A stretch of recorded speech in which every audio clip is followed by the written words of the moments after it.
Okay, so when you first install FL Studio, you're gonna get this little icon here, and when you launch it, it's going to have a lot of windows, pop up whatsoever. So close all these windows, go to File, select. I'm sorry, go to File and select New from Template, and let's do the empty one for now. Okay. In FL Studio, you're gonna see a bunch of windows that, and then first off, you're gonna be like, "What the hell am I looking at?" Okay, to the left of your screen, this is your browser. This is where all your files. This is the heart of FL Studio. This is where you're gonna find anything that you record within the mixer is gonna appear here within recorded. Anything you rendered is gonna appear here. Your drum kits is gonna be here. Your presets, channel. If you have everything correctly, saved in the proper place, it's going to be displayed here. And I'll show you guys exactly how you can, customize this in a little bit, and how you can just, have your own personal drum kit that you purchased is going to be in there, or you create is going to be displayed there and all. So feel free to go to FL Studio on YouTube. I'm sorry, go on YouTube and go to the main FL Studio channel, and they will have an in-depth description and explanation of what these are and how you can navigate and do so. Or better yet, you can also go into the help, and within the help index, you can figure out what each things are. Okay, just type browser here, and you'll be able to understand exactly you know what you're looking at if you really want to go in a little bit more detail and all. So remember, this course is to keep everything short and sweet in order for you to be able to make beats. So I'm not here to teach you each and every single thing how to do, how to really use FL Studio, because I've been using FL Studio for quite some time now, and of course these are things that I learned along the way. But I'm gonna give you guys the shortcut, everything that is very simple, in order for you to be like, okay, I don't have to worry about this and that, and just get straight to the point of making beats. Okay. The next one I'm gonna discuss now is the channel rack. This is where you're gonna be, pretty much adding all of your drum sounds. Any drum sounds or VST, it's gonna go there. You can click and drag, or you can just do right click, open a new channel. It's gonna do so, or you can just do. If you have this channel, you want to replace it, you can also hit the middle button on your mouse. Just click it down, and whatever sound you have is gonna go to the selected, whatever that's selected. This is how it's selected here. So, see how this little thing is green up if you're looking at my mouse, and this one's not. But if you select this one, then you select that sound. You can just send anything to it. You can also press enter on the keyboard, and it's gonna do so. Or you can just right click again and send to select the channel. Boom. Right. Now that you send your sound to the channel rack, you can start clicking in each of these little pattern, or I would say clip, right? And it's gonna generate a sound, right?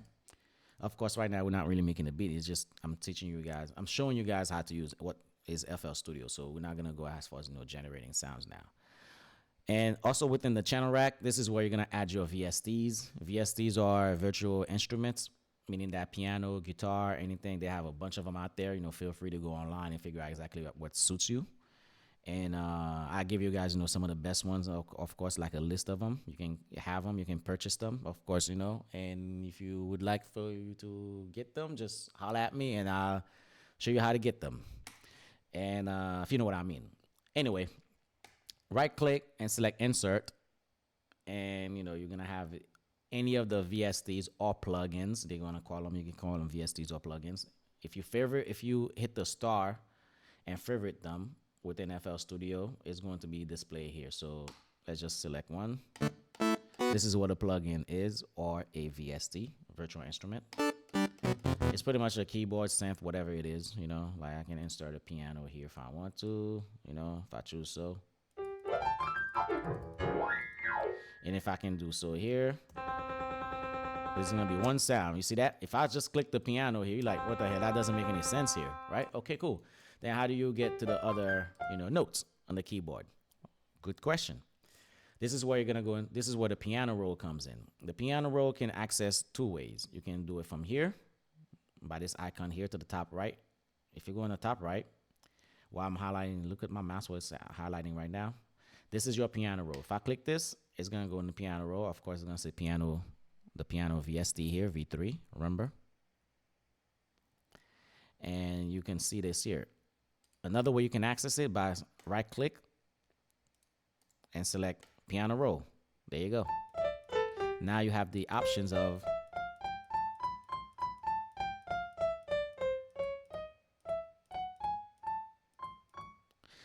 how do you see. Now you can actually access different sounds.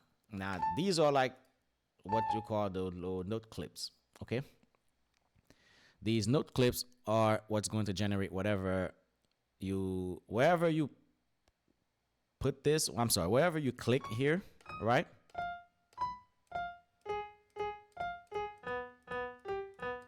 Whether you shorten it or you make it longer and everything. This is pretty much where it's gonna be. Now it's not gonna sound good. I mean, I can play it. I can do something that makes sense. Let me do something that makes sense for you guys so you can kind of get it. Because right now I'm just clicking random.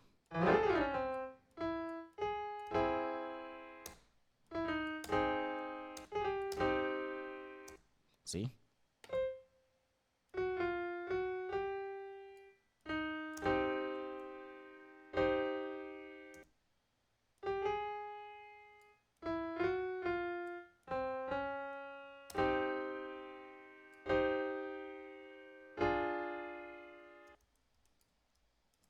And as you can see, oh yeah, Control, Select, Shift, click, drag.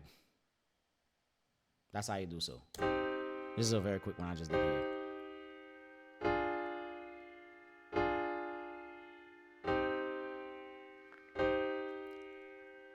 Okay, cool. This is exactly how you will generate sounds within a VST, and by accessing other notes on the scale or the keyboard. Okay. And this here, we're gonna go a little bit more in depth as far as like what scales are, but that's in later on, that's in later videos and all. But for now, let's just keep it very, very short and sweet. Pencil tool, you click, okay. If I click and drag, it's only gonna do it, so you can only drag one note at a time. If I hit the paintbrush now, the paint tool, I can I can hold down the left button on the mouse and then click and drag. You see, it's just gonna duplicate the same thing within the same note. I'm sorry, within the same note, but it's just going to duplicate it after. I don't have to lift up my finger. The other paint tool is paint in drum sequence mode, right? As you can see, it does the short notes now. The short notes, why it's doing so, is because it's on the fourth step here. This is where this magnet here is called snap to grid. These are grid. These little lines here, these are called grid, okay? If you can see, they're kind of subdivided. If you think about it, if you zoom in, they're just gonna keep getting subdivided even more. And if you count, it's technically a subdivision of 4. So I'm gonna zoom all the way in so I can give you, so I can explain to you what I just, what I just told you now. If you see 1, 2, let's count. 1, 2, 3, 4, 5, 6, 7, 8, 9, 10, 11, 12, 13, 14, 15, 16. So right now we at, what's that called? I would say 1/16 of a note, I would say. If you zoom out, you're gonna see the grid's going to change. Like the size gonna change, right? As you're zooming out, it's gonna change. Boom, it just changed. When it gets to a point where it gets like this, and if you keep zooming out, see right now it's 16. If you zoom out a little bit more, it's the little subline disappear. Now I can guarantee you, per beat, right? See 1 and then 2, right? These are called bars right here, right? But in between, that's called beat. So 1, 2, 3, 4, 5, 6, 7, 8. It's 8 per, 8 sub ones, and then you see this line here, and then you see a darker line. There's like a little bit bolder line over here that's less bolder, and then there's another one that's very light grayish and everything, just to let you know exactly what position you are within the grid. Okay, if I keep zooming out, it's gonna shrink to 4 now. Of course, I keep zooming out, it's gonna stay on 4 because it's on 4. If I do cell, it's pretty much the same thing. Feel free to navigate here. And the more you use this, the more it's gonna make sense to you, okay? So I'm not gonna go too deep into it. Anyway, the next step is your mixer. So now, what is the mixer? So say I draw my notes here, right? Right? Okay, now I wanna, let's just say, okay, let me just copy this and paste it into here, right? I'm gonna select a much more sweeter sound so it doesn't sound too weird. Let's see here. Let's say I do. All right, let's see this. Let's bring this down.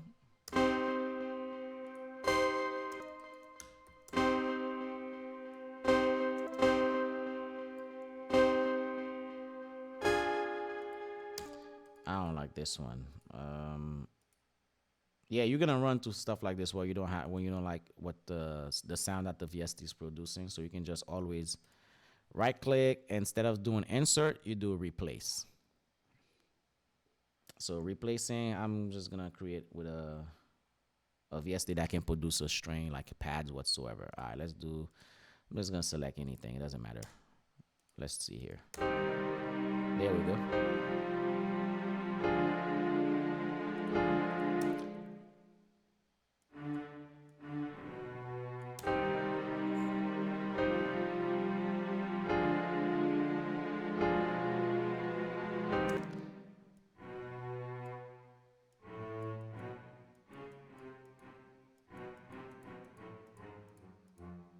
What am I doing here? All right, let's do it here. Let's keep it in key.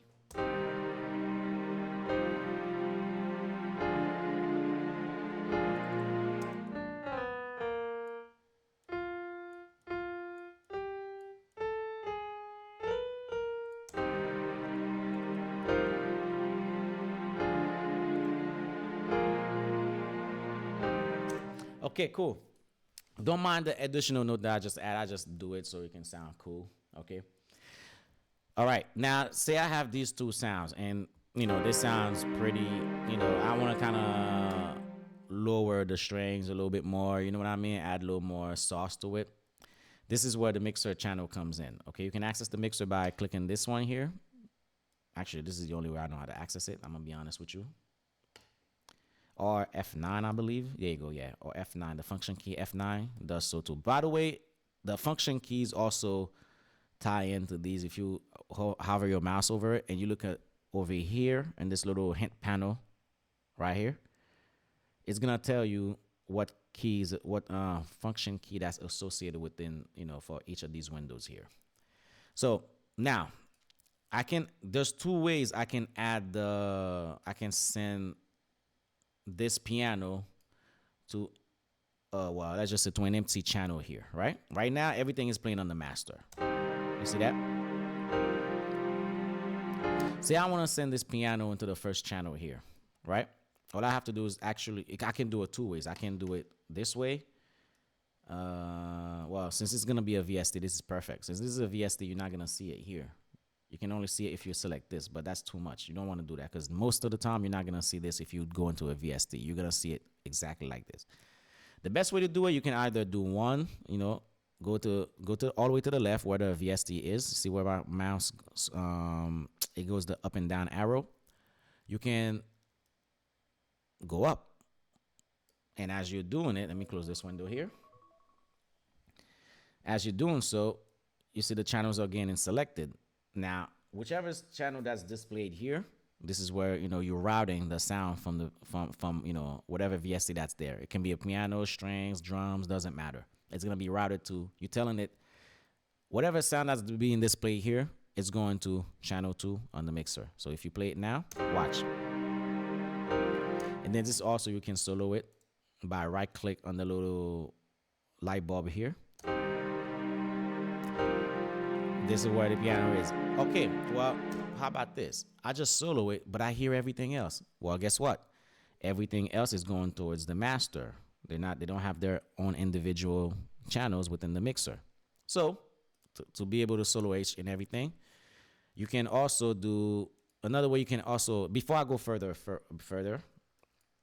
you can also do, highlight the VST or whatever sound that is, and then Control L. Not only is it going to route it properly, and it's also going to rename the channel within the mixer so you know what's what. You see that? Piano V3, channel 1.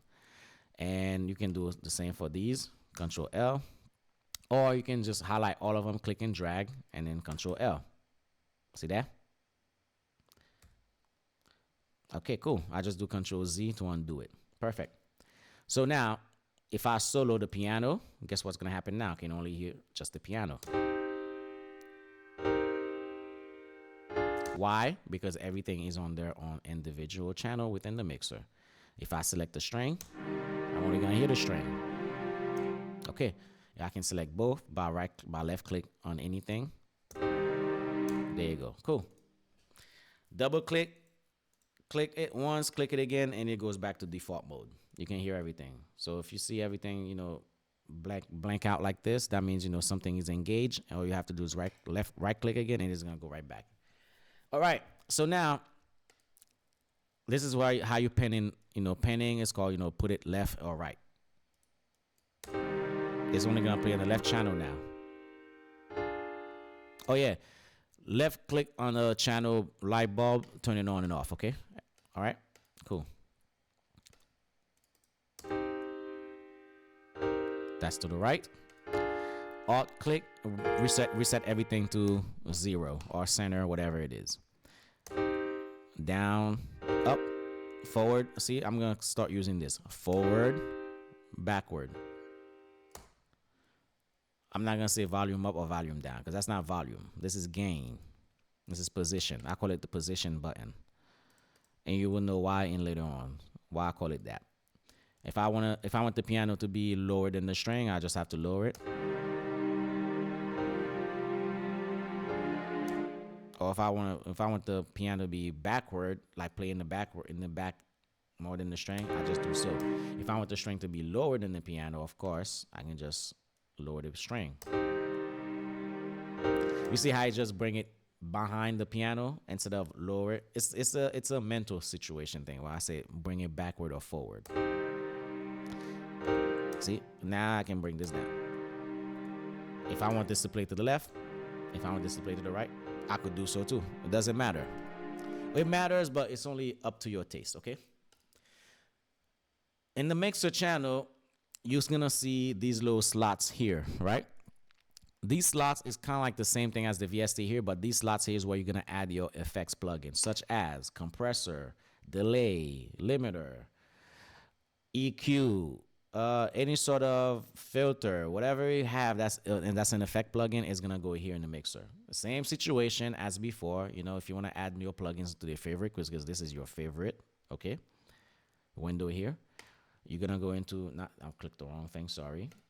You're gonna go to more plugins, and then whatever plugin that's displayed here, you're going to click the start, and it's gonna be displaying as your favorite. This is your favorite, okay?